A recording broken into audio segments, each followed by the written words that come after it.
Hey guys, welcome to Everyday Guitarist, where we demo everyday gear for everyday guitarists. Today we're talking about the Keeley D&M Drive.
First of all guys, if you haven't subscribed, please do so. I'd really appreciate it. It helps me to continue doing these videos and I love doing them. I have some cool new gear coming out like I always do. Hit the bell notification, hit the subscribe button, and that'd be awesome. As always in Everyday Guitarist, I use sub $1,000 gear. Today I use the Victory V30 MKII, set pretty dirty actually, because that's how I like my amps, who knew? And then my Fender 60s modified Vintera Telecaster, and then the D&M Drive for all of the boost and distortion sounds you hear, and it's awesome. So today we're talking about this guy right here, the Keeley D&M Drive.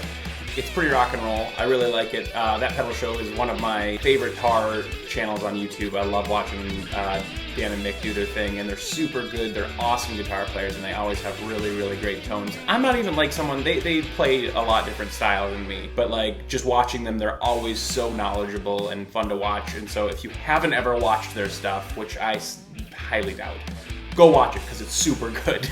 But we're going to talk about this today. This is their signature pedal made by Keeley. It's a super good pedal.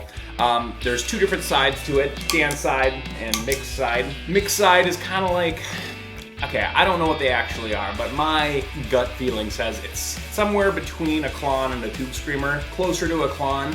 It's cleaner than a Tube Screamer for sure. But it has that Klon mid-hump too. It's definitely a higher mid-hump than like the 800 hertz of a Tube Screamer, where it's just like wah, wah, wah.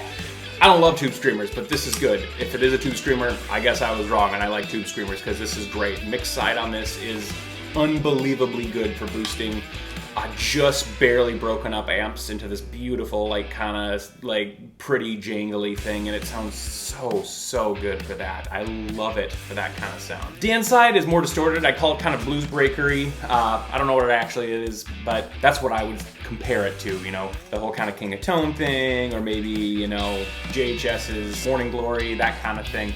It's definitely got that kind of vibe. My biggest issue with this actually is I don't love the sound of Dan's side until you have the volume up over like 2 o'clock, something like that, like right here, I guess. Because it sounds kind of thin for me. I don't know why that is. Maybe I'm just using it wrong, but I think it sounds really good once you have the volume that high. But down low, it kind of breaks up in a funky way that I don't love. But above that, it sounds awesome, and I actually used Dan's side for all of my lead sounds on the song you heard, and it sounds great for that. It really brings out a bunch of sustain. Dan's side is really good for a little more distorted tones, and especially if you're using a clean amp, I think it sounds great there.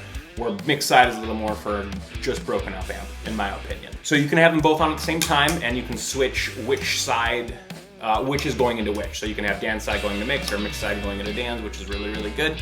Obviously, depending on how you want to shape your tone, that's really versatile. And then obviously with the TRS cables, you can do MIDI switching, which is really good. I don't own a G2, so I don't have it like that. I just click them on and off as needed. I use Mick's side probably 85% of the time. And then if I'm using my clean sound for country gigs and stuff, I use Dan's side as kind of my distorted tone actually, and it's really, really useful for that. I really like it for that sound. Mostly what I love about this is it's a very, very versatile drive pedal. It can cover a lot of bases in a pretty small format, and if you need the clon thing, you need a blues breaker thing, and you're running kind of a just dirty amp, or even a pretty dirty amp, it's really, really useful and can really cover a lot of ground where you might need 2 or 3 other drive pedals to do that otherwise. So like you can run the boost as you're always on, and then you can kick in Dan's side by itself for a distorted tone and then double them up for you know, a lead sound. It's a really do-it-all drive pedal, and it's not really sacrificing anything. It does everything it does super well. So if you're looking for a super, super versatile, really easy to use pedal that isn't a bunch of knobs and switches, but just the basics that'll cover a ton of ground, and especially if you're doing cover gigs, if you're doing, you know, studio stuff where you just need a different sound right now, the Keeley D&M Drive is a fantastic choice. And if you haven't checked out that pedal show, please do it because it's so good. I love those guys. I love watching their stuff. It's really good. So check it out, the Keeley D&M Drive. Once again, guys, thanks for watching. I really appreciate it. I love doing these videos. Hit the subscribe button, hit the bell notification, and I'll talk to y'all later. Thanks.